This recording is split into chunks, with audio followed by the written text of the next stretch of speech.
السلام عليكم، ازيكم عاملين ايه؟ يا رب تكونوا بخير وسعادة. النهاردة ان شاء الله هنصور مع بعض حلقة جديدة من برنامج Practical Analysis Test.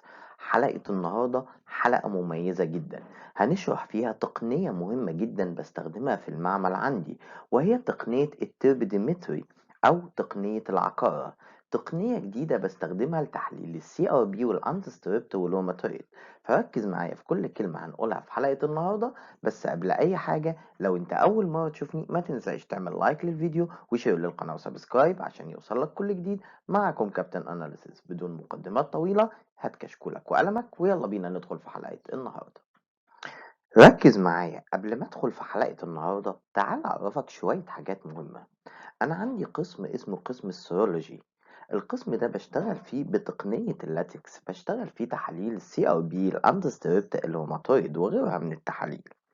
تقنية اللاتكس دي بتعتمد على شوية حاجات، بتعتمد على وجود الأنتيجين ووجود الأنتي بودي. فلما يبقى الأنتيجين موجود والأنتي بودي موجود، هيتحدوا مع بعض ويعمل لي أنتيجين أنتي بودي كومبلكس، فيظهر عندي تلازن أو تجمع. جميل. زي ما انت شايف في الصورة قدامك، السي ار بي مثلا ده البوزيتيف وده النيجاتيف.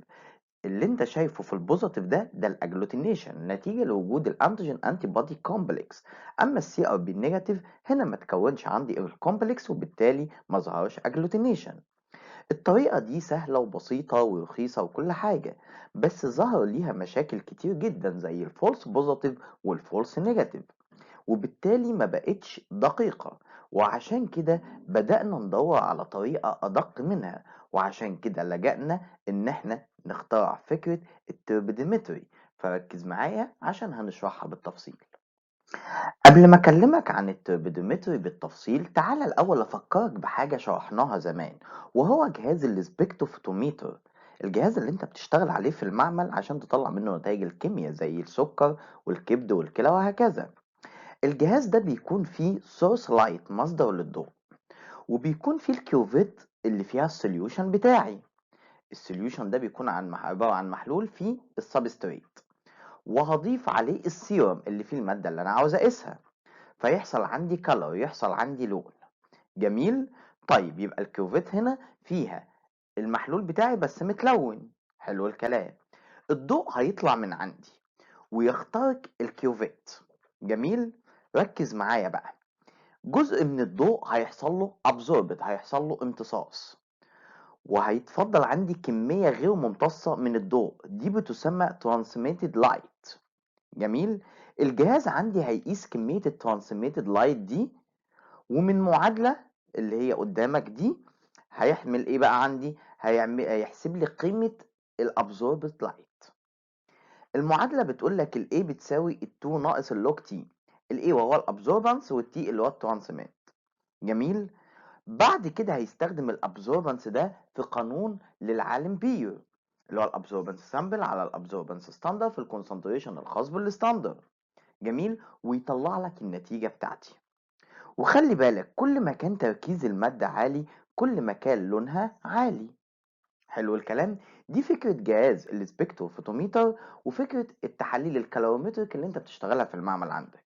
جميل. ركز معايا. بص بقى وركز معايا. انا عندي دلوقتي انتيجين وكمان عندي انتي بودي. لما الانتيجين بيشوف الانتي بودي بيتحدوا مع بعض ويعمل لي انتيجين انتي بودي كومبلكس. طب ايه اللي حصل؟ العلماء خدوا الفكرة دي وعملوا تقنيات كتيرة جدا وطرق كتيرة جدا. تعالى كده شوف على سبيل المثال. لو انا جبت ريجنت محلول، المحلول ده فيه انتي بودي، يبقى السيروم عندي هيكون فيه انتيجين. قال لك دي طريقة قياس اسمها دايركت سيرولوجيكال تيست. طيب لو الريجنت عندي فيه انتيجين، يبقى السيروم هيكون فيه انتي بودي. قال لك التقنية دي او الطريقة دي اسمها indirect serological test. اخدنا بقى الفكرة دي واخترعنا طرق كتيرة جدا من ضمنها طريقة التربيديمتري. بص بكل بساطة، هيبقى عندي محلول reagent. المحلول ده هيكون فيه انتي بوديز. طب الانتي بوديز ده هيبقى في المحلول ازاي؟ قالك هيكون كوتد على اللاتكس. كلمة لاتكس معناها كرات صغيرة، كوتد هتبقى محملة بالانتي بودي. هاجي احط السيرم اللي فيه الانتيجين، فلو ظهر عندي الانتيجين هيشوف الانتي بودي اللي محمل على كرة اللاتكس ويحصل انتيجين انتي بودي كومبلكس ويظهر عندي العقارة. يبقى الرياجنت بتاعي هيكون سسبنشن متعكر، ولما احط الانتيجين هتزيد العقارة عندي. جميل. يبقى كل ما زاد الانتيجين انتي بودي كومبلكس كل ما زادت العقارة، والعقارة دي بعد كده هقيسها زي ما هتشوف دلوقتي. هي دي بكل بساطة فكرة تقنية التربيديمتري. نكمل مع بعض. احنا اتفقنا مع بعض ان كل ما هيزيد الانتيجين انتي بودي كومبلكس كل ما هتزيد العقارة. طب ازاي اقدر اقيس العقارة دي بقى؟ قالك سهلة.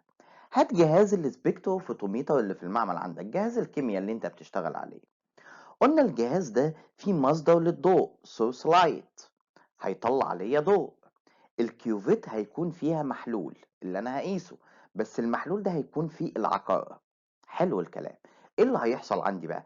قالك الضوء هيحصل له 3 حاجات. اول حاجة absorbed light، تاني حاجة transmitted light، تالت حاجة light scattering تشتت للضوء. جميل. يبقى الضوء داخل عندي في جزء هيمتص وجزء تاني مش هيمتص وجزء هيحصل له تشتت. الجهاز هنا لو قاس الترانسميتد لايت وبناء عليه حسبنا تركيز الجسيمات في المحلول، هنا دي بتكون تقنية التربيديمتري. جميل كده. لحد هنا مفيش مشكلة. طيب هسألك سؤال، يا ترى مين الأفضل، تقنية اللاتكس ولا تقنية التربيديمتري؟ بدون تفكير تقنية التربيديمتري طبعا.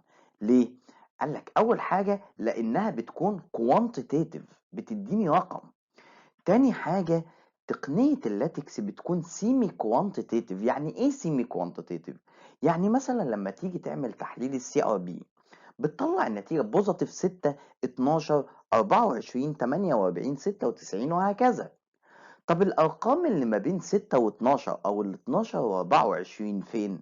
قالك أنا ما بقدرش أحصل عليها بتقنية اللاتكس، ولكن بقدر أحصل عليها بتقنية التربيديمتري. يعني ممكن تطلع بتقنية التربيديمتري 7 و8 و9. جميل. طيب دي تفرق إيه مع الطبيب المعالج؟ هقول لك مثال وركز فيه قوي، مهم جدا للطبيب المعالج.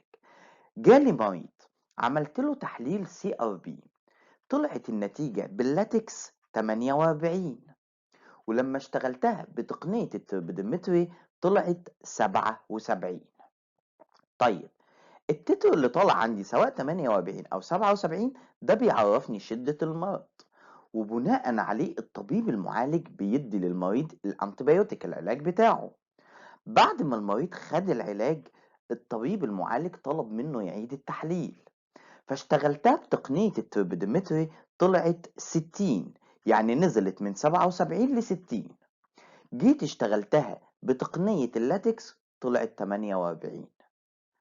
فهنا الطبيب المعالج لما طلعتها له بتقنية اللاتكس 48 بدأ يشك في العلاج بتاعه، وعشان كده يفضل اللي انت تشتغل بتقنية التربيديمتري عن تقنية اللاتكس. طيب في ايه كمان بيميز لي تقنية التربيديمتري؟ قالك بتتميز ان ما فيهاش فولس بوزيتيف، وكمان ما بيحصلش فيها فولس نيجاتيف نتيجة للبوزون، والبوزون ده هنعمل له حلقة بالتفصيل. ودي اهم المشاكل اللي بتقابلني في تقنية اللاتكس. خلي بالك ان تقنية التربيديمتري حساسة جدا، لان درجة حساسيتها بتصل ل 0.1 لواحد من 10. وعشان كده انا بنصحك ان انت تشتغل بتقنية التربيدومتري عن تقنية اللاتكس. دي كانت حلقة النهاردة، اتمنى الحلقة تكون مفيدة، ولو عجبتك الحلقة ما تنساش تعمل لايك للفيديو وشير للقناة وسبسكرايب عشان يوصلك كل جديد. كان معكم كابتن اناليز.